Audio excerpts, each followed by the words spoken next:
The gleaming hull of the starship Aurora stretched into the sky like a silver needle against the morning sun.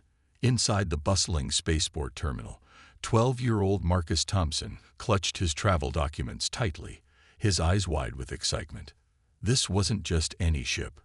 This was the newest model of the interstellar transport fleet, and he knew every inch of its design by heart. "Ready, sweetheart?" his mother, Dr. Amanda Thompson, asked, adjusting her own travel bag.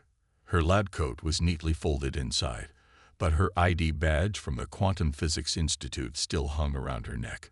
Marcus nodded eagerly, double-checking the tablet in his hand that contained their boarding passes and documentation. The security checkpoints went smoothly. Marcus answered all questions about their destination, Alpha Centauri colony, with perfect clarity. The security officers smiled at his enthusiasm and knowledge about space travel. Everything was going perfectly until they reached the ship's entrance. Flight attendant Rebecca Wallace stood at the boarding gate, her crisp blue uniform spotless and her smile practiced. However, that smile faltered when she saw Marcus and his mother approach. Her eyes narrowed slightly as she looked at their documents. "There seems to be a problem," Rebecca said, her voice taking on an edge that wasn't there for the previous passengers. She held up Marcus's tablet, pointing at his travel credentials. "These documents look unusual." Dr. Thompson stepped forward. "Unusual how?" "They're standard diplomatic clearance papers." Rebecca's eyebrows rose. "Diplomatic? For?" She glanced at Marcus with obvious doubt. "Yes," Dr. Thompson said firmly. "My son is part of the ship's technical advisory team." A few other passengers had stopped to watch. Rebecca's face reddened slightly, but she held her ground. "I find it hard to believe. These documents could easily be forged. I'm going to have to ask you to step aside." Marcus felt his heart sink. He'd seen that look before. People who couldn't believe someone like him could be smart enough to work on spacecraft designs. He reached for his special access card, the one given to him by the ship's engineering team. But Rebecca had already called for security. "Mom," Marcus whispered, "the navigation calibration meeting is in 3 hours. We can't miss it." Two security officers approached as Rebecca continued, "I'm sorry, but we can't risk having unauthorized passengers aboard. This is a very important flight." "I know exactly how important it is," Marcus said quietly. "I helped design the Aurora's navigation system." Rebecca actually laughed at that. "Listen, young man, this isn't a game. This is a sophisticated spacecraft." Dr. Thompson pulled out her phone. "Let me contact Chief Engineer Roberts. He can verify our credentials." "I'm sorry, but we're on a schedule," Rebecca interrupted. "You'll need to leave now and sort this out with customer service." The security officers moved closer. Other passengers were staring now, some with pity, others with suspicion. Marcus felt his cheeks burn, but he stood straight. He knew he belonged here, even if others couldn't see it. Just then, Marcus noticed something on one of the ship's external monitoring screens. A slight fluctuation in the power readings, something most people would miss, but to his trained eye, it was concerning. He tried to point it out, but Rebecca cut him off. "Please escort them out," she told the security officers, "and flag these documents for investigation." As they were led away, Marcus kept looking back at those readings. Something wasn't right, but nobody would listen now. His mother squeezed his shoulder supportively as they walked through the terminal. "It's their loss," she said softly. "They'll realize their mistakes soon enough."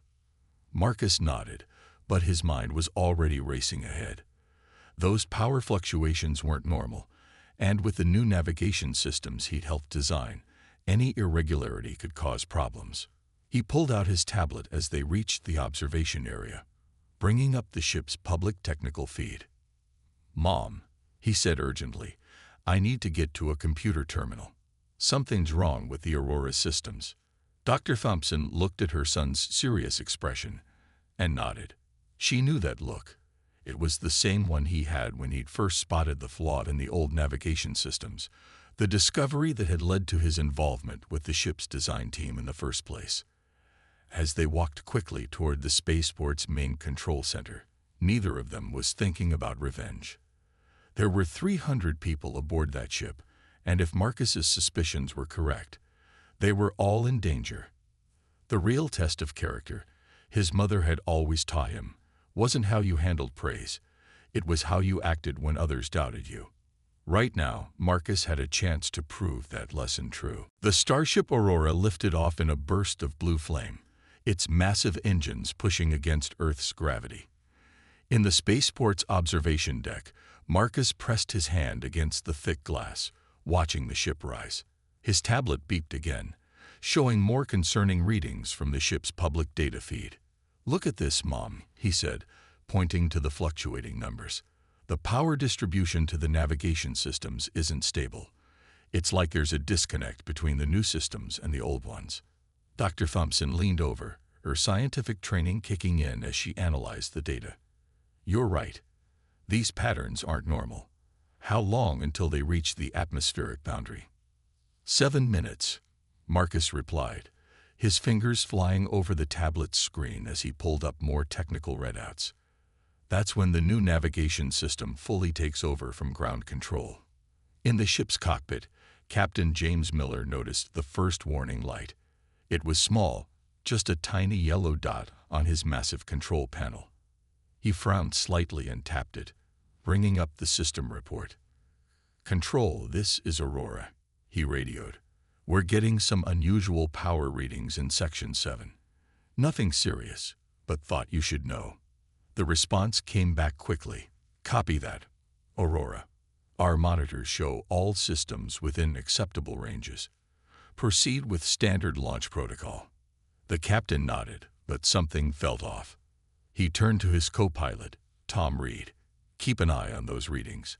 I don't like unexpected surprises." Back in the spaceport, Marcus had commandeered a public computer terminal, connecting his tablet to get a better view of the data.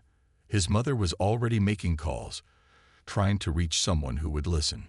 "The algorithms are fighting each other," Marcus muttered, his eyes scanning line after line of technical data. "The old system thinks it's still in control, but the new one is trying to take over too early. This shouldn't be happening." On the ship, Flight Attendant Rebecca Wallace was just finishing her pre-flight safety checks when she noticed something strange.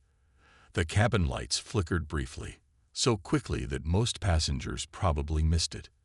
But she had been flying long enough to know that any irregularity, no matter how small, could be important. She reached for her crew communicator just as another flicker ran through the ship.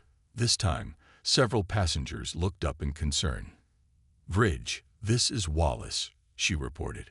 "We're seeing power fluctuations in the passenger cabin." "Copy that." The captain's voice came back. "We're monitoring it. Nothing to worry about yet." The word "yet" made Rebecca's stomach tighten. She looked out the nearest window at the rapidly shrinking Earth below. They were almost at the atmospheric boundary. In the spaceport control room, Marcus finally managed to get through to someone who would listen. Controller Mike Dawson had worked with the boy before and knew his capabilities. "Talk to me, Marcus," Mike said, his hands hovering over his control panel. "What exactly are we looking at?" "The integration protocols are corrupted," Marcus explained quickly. "When the ship hits the boundary layer, both navigation systems will try to take control at once. The power surge could fry the main computers." Mike's face paled. He knew exactly what that meant. A ship without computers was just a very expensive piece of metal, and they were about to be too high for any emergency landing. "How long?" he asked. Marcus checked his tablet. 3 minutes until they reach the boundary. We need to get them to switch to manual control before then." Rebecca was just passing row 15 when all the cabin lights flickered again, longer this time. The ship shuddered slightly, and worried murmurs spread through the cabin. She thought about the boy she had turned away, how he had tried to say something about the ship's systems. A knot of doubt formed in her stomach as she hurried toward the crew communication panel. In the control room, Marcus was already connecting his tablet to the main systems. "Mom, I need you to verify my access codes. They might have been revoked after what happened at boarding." Dr. Thompson quickly typed in her security clearance. On the main screen, a countdown showed just how little time they had left. 2 minutes and 30 seconds until the Aurora reached the atmospheric boundary. Marcus took a deep breath. 300 lives were at stake, and he was possibly the only person who fully understood what was about to happen. There was no time for anger or resentment now, only solutions. 2 minutes until atmospheric boundary. Marcus's fingers flew across the control room keyboard, while Mike Dawson tried to establish emergency contact with the Aurora. Warning lights were starting to flash across the monitoring screens like angry red stars. "Aurora, this is Control. You need to switch to manual navigation immediately. I repeat, switch to manual navigation." Mike's voice was steady, but sweat beaded on his forehead. The ship's response crackled through the speakers. "Control, this is Captain Miller. Our systems are showing green. Why are you requesting manual switch?" "Sir," Marcus cut in, leaning toward the microphone. "This is Marcus Thompson. Your navigation systems are about to conflict. You have less than 2 minutes before." "Control, who is that speaking?" The captain interrupted. "This is a restricted channel." Mike grabbed the mic. "Captain, this is Controller Dawson. Marcus Thompson is a certified system designer for the Aurora's navigation computers. You need to listen to him." In the ship's cabin, Rebecca Wallace gripped a passenger seat as another shudder ran through the vessel. The lights flickered again, staying dark for nearly 3 seconds this time. She could hear scared whispers from the passengers. Her crew communicator buzzed. "All flight attendants, prepare for possible turbulence." Back in control, Dr. Thompson was coordinating with other technical staff. Her credentials finally getting attention from the right people. "The boy knows what he's talking about," she insisted. "Check the power routing to the navigation computers." 1 minute, 30 seconds remaining. Marcus pulled up the ship's schematics on the main screen. "Captain Miller, your primary and secondary navigation systems are both trying to initialize for atmospheric exit. The safety protocols are corrupted. When they both activate." "Son," the captain cut in again, "I appreciate your concern, but we've run all standard checks. Our systems are—" A violent shake interrupted him. In the cabin, oxygen masks dropped from the ceiling, causing several passengers to scream. "What was that?" Captain Miller's voice was tense now. "The power surge is starting," Marcus explained quickly. "You have to shut down the primary navigation and switch to manual before the secondary system activates. If both systems try to take control at once, you'll lose all computer guidance." 1 minute remaining. Rebecca rushed through the cabin, helping passengers with their masks. Her earlier doubts about Marcus twisted in her stomach. She should have listened to him at the gate, if he really had helped design these systems. "Control," Captain Miller's voice came through again. "Our system checks are still showing green. I cannot justify switching to manual without—" "Jim," Mike interrupted. "Remember that problem we had with the Phoenix last year? The kid's the one who spotted it. He was right then, and I think he's right now." 45 seconds. In the cockpit, Captain Miller looked at his co-pilot. Another shudder ran through the ship, stronger this time. The warning lights were spreading. "Your backup generators will kick in soon," Marcus said urgently. "When they do, they'll trigger the secondary navigation. You have to switch to manual before that happens." 30 seconds. Dr. Thompson stepped forward. "Captain, I'm Dr. Amanda Thompson from the Quantum Physics Institute. The power readings match exactly what my son is describing. This is real." The ship lurched again. In the cabin, Rebecca held onto a seat as she made her way toward the cockpit. The passengers were getting more scared with each shake of the ship. 20 seconds. "Manual switch requires authorization from control," Captain Miller said, his hands hovering over the emergency controls. "You have it," Mike nearly shouted. "Emergency authorization code Delta 793. Marcus watched the power readings spike higher. The backup generators are spinning up. Captain, please. 10 seconds. Captain Miller took a deep breath. Co-pilot Reed, prepare for manual navigation. Initiating emergency protocol. Now.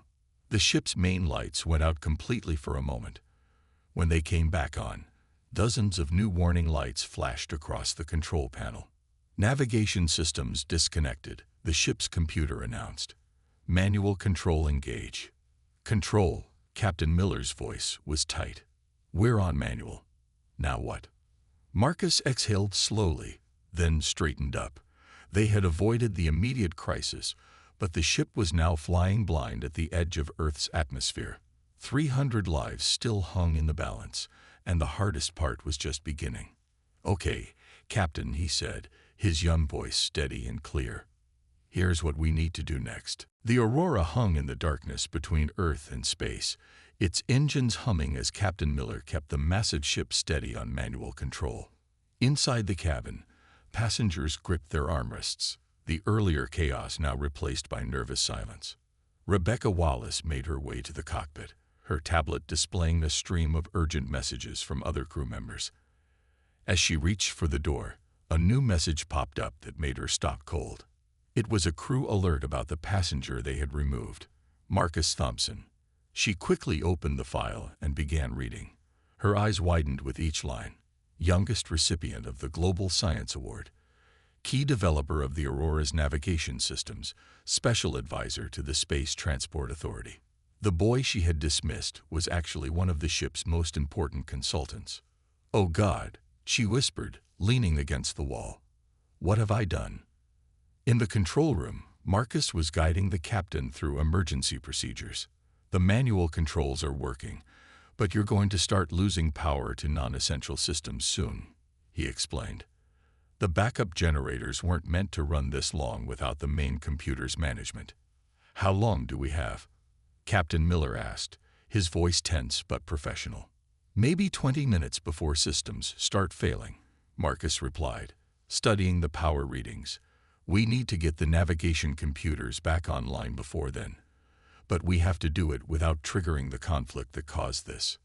Dr. Thompson was working with a team of engineers, trying to find a way to bypass the corrupted protocols. She looked up from her computer.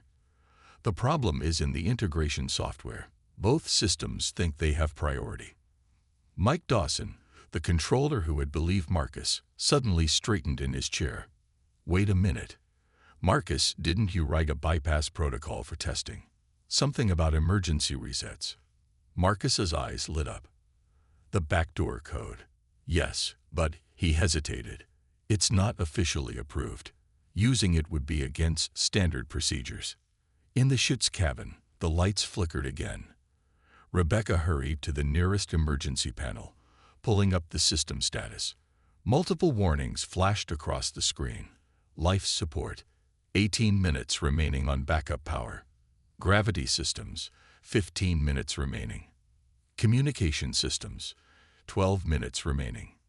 She grabbed her crew communicator. Bridge, this is Wallace. We're losing systems down here fast. Captain Miller's voice came back, strained. Copy that. Working on a solution. Captain, Marcus said, his voice steady despite the pressure. That backdoor code might be our only option. I designed it specifically for situations where the navigation systems need a complete restart. Son, how sure are you about this code?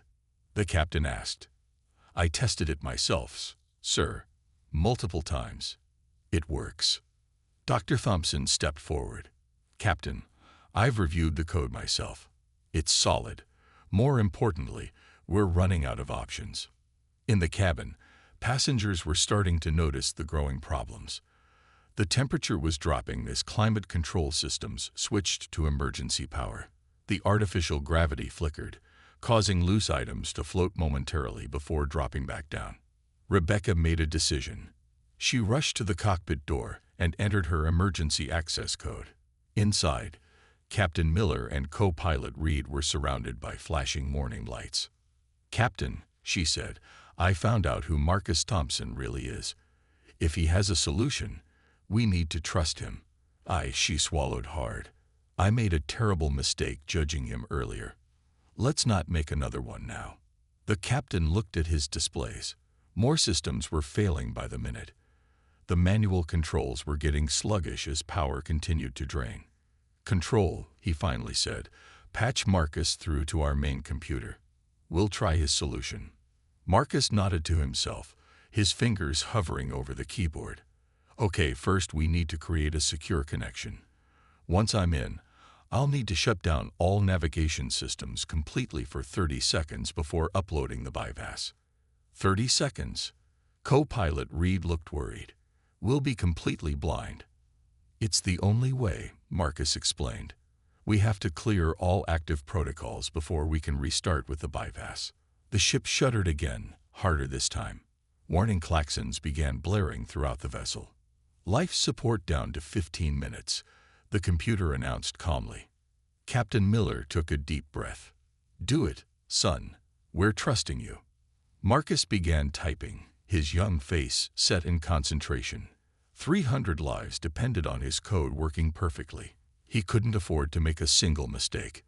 Beginning system shut down in 3, 2, 1. Darkness filled the Aurora as all navigation systems went offline. The massive ship floated silently in the space between Earth's atmosphere and the void above. In the control room, Marcus watched the countdown timer on his screen. 30 seconds to restore power and upload his bypass code. 25 seconds, he announced, his voice steady. "Captain, how are you doing up there?" "Flying blind," Captain Miller replied through the static-filled communication line, "but holding position as best I can. The manual stabilizers are still responding." Rebecca Wallace stood in the cockpit, watching the stars spin slowly through the front windows as the ship drifted. She had never felt so helpless, or so wrong about someone, in her entire career. "Marcus," she said, leaning toward the communication panel, "I need to say something. I'm sorry. I let my prejudices cloud my judgment, and I was completely wrong about you." 20 seconds, Marcus replied, his fingers flying over the keyboard as he prepared the bypass code. "And apology accepted, Ms. Wallace. Right now, we need to focus on saving everyone." In the passenger cabin, people held hands in the dark, emergency lights casting a dim red glow over scared faces. The temperature was dropping faster now, and the air was getting thinner as life support systems ran on minimal power. 15 seconds, Marcus called out. "Mom, I need you to verify the code sequence." Dr. Thompson moved to his terminal, quickly scanning the lines of code her son had written. "Sequence verified. It's perfect, Marcus." 10 seconds, Mike Dawson announced from his controller station. "Auxiliary power readings are critical. We need those systems back online now." In the cockpit, the manual controls were getting increasingly sluggish. Captain Miller fought to keep the ship stable, his experienced hands compensating for the growing drift. 5 seconds, Marcus said. "Captain, prepare for system restart. The ship will buck when power returns." "Copy that," Miller replied. "All passengers, brace for turbulence." Rebecca grabbed onto the cockpit wall as Marcus counted down the final moments. 3, 2, 1. Uploading bypass now. The ship's systems roared back to life. Lights blazed, computers rebooted, and the engines surged with renewed power. The Aurora shuddered violently as its stabilizers kicked in. "Navigation computers are rebooting," Marcus reported, watching streams of data flow across his screen. "The bypass is holding. Primary and secondary systems are integrating correctly this time." In the cabin, passengers cheered as the lights returned and warm air began flowing again. Rebecca felt tears in her eyes as she watched the system displays turn green one by one. "Control, this is Captain Miller." The captain's voice was filled with relief. "All systems are responding. Navigation computers are online and functioning normally. Whatever that boy did, it worked." Marcus slumped back in his chair, exhausted but smiling. His mother squeezed his shoulder proudly. "We're not done yet," he said, sitting up straight again. "The bypass is working, but we need to get the ship back on its proper course." Captain, I'm sending you the corrected navigation coordinates now. Mike Dawson looked at the young boy with newfound respect. You know, Marcus, there are veteran engineers who couldn't have handled that situation so well. Space doesn't care who solves the problem, Marcus replied, still focusing on his work. It just matters that it gets solved. Rebecca's voice came through again. Marcus, when we land, I'm not just going to apologize. I'm going to make sure everyone knows what you did today. We owe you our lives. The best way to thank me, Marcus said, is to make sure this never happens to anyone else. Everyone deserves a chance to prove themselves, regardless of how they look. The next few minutes were busy with technical adjustments as Marcus guided the crew through stabilizing the ship's systems. The Aurora's massive engines hummed with renewed strength as it resumed its course toward the stars. In the control room, Dr. Thompson watched her son work with pride. He had faced discrimination and doubt, but instead of letting it embitter him, he had chosen to rise above it. In doing so, he had not only saved 300 lives, but had also taught everyone involved a powerful lesson about judgment and prejudice. The real test of character, she thought, wasn't just about being right. It was about doing right, even when others had done wrong to you. With the immediate crisis averted, the real work began. The Aurora's systems were stable but far from normal, and Marcus knew they had to fix the underlying problems before attempting the complex atmospheric exit sequence. The bypass is working, he explained to the gathered team in the control room, but it's just a temporary solution. We need to repair the core navigation protocols before the ship can safely continue its journey. On the main screen, complex diagnostic data scrolled past. Captain Miller's voice came through the speakers. How long will these repairs take, Marcus? We're burning extra fuel holding position here. Marcus studied the readings carefully. The good news is, I can fix it from here.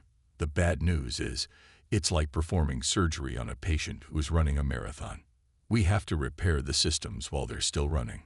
Rebecca Wallace, still in the cockpit, watched the proceedings through the video feed. She had insisted on staying to help, feeling personally responsible after her earlier actions. What can we do to help from here? She asked. I need someone to monitor the system responses in real time, Marcus replied. Ms. Wallace, you have access to all ship sectors. Can you watch for any unusual reactions as we make changes? Absolutely, she said firmly, pulling up the monitoring screens. Her earlier doubt was replaced by complete trust in the young expert's abilities. Dr. Thompson worked at a terminal nearby, coordinating with the engineering team. The core problem is in the handshake protocols between the old and new systems, she explained. They're like two pilots fighting over the controls. Marcus nodded, his fingers dancing across the keyboard. First, we need to establish a clear hierarchy. Captain, I'm going to designate the new system as primary and the old one as backup. You'll see some flickering, but the bypass will keep everything stable. The ship's lights dimmed briefly as Marcus implemented the changes. In the passenger cabin, the nervous passengers watched every flicker with concern, but the crew moved with confidence now, reassuring everyone that the situation was under control. Hierarchy established, Marcus announced. Now comes the tricky part. We need to rewrite the interaction protocols while maintaining power to all essential systems. Mike Dawson leaned forward at his control station, like changing a car's engine while it's still running down the highway. Exactly, Marcus said, not taking his eyes off the screen. Mom, I need you to verify each code sequence before I upload it. One mistake could crash both systems. The next 20 minutes were intense. Marcus wrote complex code sequences while Dr. Thompson checked each line. Rebecca reported system reactions from the ship, and Captain Miller kept the massive vessel steady. Uploading Section 1 of the new protocols, Marcus announced. The ship shuddered slightly as the changes took effect. Power fluctuation in sectors 3 through 7, Rebecca reported. Stabilizing now. That's normal, Marcus assured everyone. The systems are learning to work together, like teaching dance partners to move in sync. As they worked, the control room staff watched in amazement. The boy they had seen turned away from the ship hours earlier was now commanding the situation with remarkable skill. Several engineers took notes as he explained each step, learning from his expertise. "I'm seeing something strange in the life support readings," Rebecca called out suddenly. "Section 5 is showing increased power draw." Marcus quickly pulled up the relevant data. "Good catch," he said. "That's the old system trying to compensate unnecessarily. Captain, I need you to cycle the environmental controls in Section 5. Captain Miller complied, and the readings normalized. "Well spotted, both of you," he said. "This is what real teamwork looks like." As they approached the final stages of the repair, Marcus paused to wipe sweat from his forehead. The code on his screen was his own creation, a solution to a problem that most adults hadn't even fully understood. Yet here he was, using it to save hundreds of lives. "Final sequence ready," he announced. "This will permanently integrate the old and new systems. Everyone ready?" Dr. Thompson finished her verification. "Code is clean." "Ready when you are, sweetheart." Rebecca checked her monitors. All sectors reporting normal. "Ready." Captain Miller's voice was firm. "Bridge is ready. Proceed, Marcus." Marcus took a deep breath and began the final upload. Everything they had done so far had led to this moment. If it worked, the Aurora would be safer than ever. If it failed, the control room fell silent as Marcus's fingers hovered over the keyboard. The final code sequence was ready, but this was the point of no return. On the main screen, the Aurora hung suspended between Earth and space, its future hanging by a digital thread. "Before I start," Marcus said, his voice steady despite the pressure, "everyone needs to understand what's about to happen. When I upload this code, both navigation systems will shut down for exactly 3 seconds. 3 seconds. Captain Miller's voice crackled through the speakers. "That's a lifetime up here, son." "I know, sir," Marcus replied. "But it's the only way to make sure both systems restart in perfect sync. Like rebooting a computer that's stuck between programs." Rebecca Wallace spoke up from the cockpit. "What do you need from us, Marcus?" "During those 3 seconds, the ship will start to drift," he explained. "Captain Miller will need to hold her steady using just the manual thrusters. Ms. Wallace, I need you to watch the power readings in every section. If any system spikes during the restart, call it out immediately." Dr. Thompson moved to her son's side. "I'll monitor the code integration. If anything looks wrong, we can abort before the systems fully engage." In the passenger cabin, the crew began securing loose items and checking that all passengers were properly strapped in. The ship would be vulnerable during those crucial 3 seconds. "One more thing," Marcus added. "When the systems come back online, there will be a surge. The artificial gravity might flicker, and we'll probably lose lights for a moment. But if this works, the Aurora will be safer than she's ever been." Mike Dawson checked his own readings. "Ground control is ready. We've cleared all traffic from this sector, just in case." Marcus took a deep breath. "Okay. Captain Miller, on my mark, you'll need to switch to manual thrusters. The computer assist will drop out first." "Ready," the captain confirmed. His hands gripped the controls tightly, years of experience preparing him for this moment. "Ms. Wallace." "All sectors reporting ready," she replied. "Crew is standing by." "Mom." Dr. Thompson squeezed his shoulder. "Ready, sweetheart. You can do this." Marcus nodded and began typing the final commands. "Starting shutdown sequence in 5, 4, 3, 2, 1. The ship's main computers fell silent.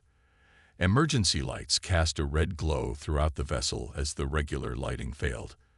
In the cockpit, Captain Miller watched his instruments go dark, one by one, until only the basic manual controls remained active. "Falling back," he reported calmly. "Compensating with port thrusters." 2 seconds, Marcus counted. Rebecca's voice was tense. Power readings dropping in all sectors. Life support switching to emergency backup. 1 second, Marcus continued, his finger hovering over the final key. The ship groaned as it drifted slightly, metal and plastic adjusting to the changing forces. In the passenger cabin, several people held hands, praying quietly. Initiating restart. Now. Marcus pressed the key. For a heart-stopping moment, nothing happened. Then the ship came alive with a surge of power that made every light blaze brilliantly before settling to normal levels. System check. Marcus called out.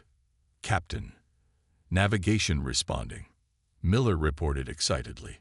Both systems are. They're working perfectly together. It's smoother than ever. Power levels. Marcus asked. All sectors showing normal, Rebecca confirmed. The surge is settling exactly as you predicted. Every system is green. Dr. Thompson was already analyzing the diagnostic data. Integration is complete. The old and new systems are functioning as a single unit now. Marcus, you did it. In the control room, spontaneous applause broke out. Mike Dawson clapped Marcus on the back, and several engineers were shaking hands, relief evident on their faces. But Marcus wasn't celebrating yet. Captain, he said, try the automated navigation sequence. Let's make sure everything works at full capacity. The entire room held its breath as Captain Miller engaged the automated systems. The Aurora responded smoothly, adjusting its position with perfect precision. Like silk, Miller reported, genuine admiration in his voice. Son, I don't know how to thank you. You've not only saved this ship, you've made it better than new. Marcus finally allowed himself to smile. The impossible task was complete. The Aurora was safe, its systems now working in perfect harmony. But more than that, he had proved that expertise and ability could overcome prejudice and doubt. You know, Rebecca said softly, I think we all learned something important today. Never judge someone's capabilities by their appearance or age. Sometimes the best person for the job might surprise you. 2 hours after the crisis, the Aurora was cruising smoothly through space, its systems running better than ever before. In the main cabin, passengers were finally relaxing, many of them discussing the incredible events they had just witnessed. But the real story was unfolding in the ship's conference room. Captain Miller had called an emergency meeting with the airline's executives, who were connecting via holographic display. Rebecca Wallace stood at attention beside the captain, waiting to give her report. On the screen, the airline's CEO and board members listened intently. Let me make sure I understand this correctly, the CEO said, his face serious. A 12-year-old boy, who was wrongfully removed from the ship, ended up saving not only the vessel but also made our systems more efficient. Yes, sir, Captain Miller confirmed. Marcus Thompson didn't just fix the problem. He revolutionized how our navigation systems work together. The ship is performing at 120% of its previous efficiency ratings. Rebecca stepped forward. Sir, I need to take full responsibility for what happened. I let prejudice cloud my judgment and nearly caused a disaster. If Marcus hadn't been there. The CEO raised his hand. Ms. Wallace, your honesty is commendable. But right now, I want to speak with young Mr. Thompson. Is he available? In the control room, Marcus was still working with the engineering team, documenting the changes he had made to the systems. His mother watched proudly as he explained complex coding concepts to veteran engineers who were taking careful notes. Mike Dawson appeared at the door. Marcus, the captain would like you to join the executive meeting. They want to hear directly from you. Marcus looked nervous for the first time that day. Mom, will you come with me? Dr. Thompson smiled. Of course, sweetheart. In the conference room, Marcus explained his solution to the executives, using simple terms that everyone could understand. He showed them how the new integrated system was not only safer but would save the company millions in fuel costs and maintenance. Young man, the CEO said when Marcus finished, I owe you an apology on behalf of the entire company. What happened today was unacceptable, but your response to it was extraordinary. He turned to his board members, who nodded in agreement. We would like to offer you a permanent position as our Chief Systems Advisor, with full academic support for your continued education. We need more minds like yours in this industry." Marcus looked at his mother, who nodded encouragingly. "Thank you, sir. I accept on one condition." The executives looked surprised. The CEO leaned forward. "And what would that be?" "I want to help create a new training program," Marcus said firmly.